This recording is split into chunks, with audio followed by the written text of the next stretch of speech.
امریکہ کے صدر Donald Trump نے اعلان کیا ہے کہ ایران پر مجوزہ امریکی حملہ عارضی طور پر مؤخر کر دیا گیا ہے۔ انہوں نے کہا کہ یہ فیصلہ تمیم بن حمد الثانی، محمد بن سلمان اور محمد بن زید ال نہیان کی درخواست پر کیا گیا، کیونکہ اس وقت ایران اور امریکہ کے درمیان اہم سفارتی مذاکرات جاری ہیں۔ صدر ٹرمپ کے مطابق خلیجی قیادت کو امید ہے کہ مذاکرات کے نتیجے میں ایسا معاہدہ طے پا سکتا ہے جو نہ صرف امریکہ اور مشرق وسطی بلکہ عالمی سطح پر بھی قابل قبول ہو۔ ان کا کہنا تھا کہ اس ممکنہ معاہدے کا بنیادی مقصد ایران کو جوہری ہتھیار حاصل کرنے سے روکنا ہے۔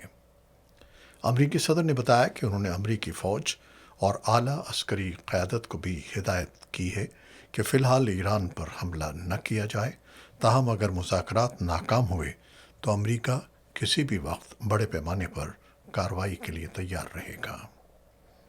واشنگٹن میں گفتگو کرتے ہوئے ٹرمپ نے مزید کہا کہ حملہ صرف 2 سے 3 دن کے لیے مؤخر کیا گیا ہے، کیونکہ انہیں ایران کے ساتھ معاہدے کے امکانات روشن دکھائی دے رہے ہیں۔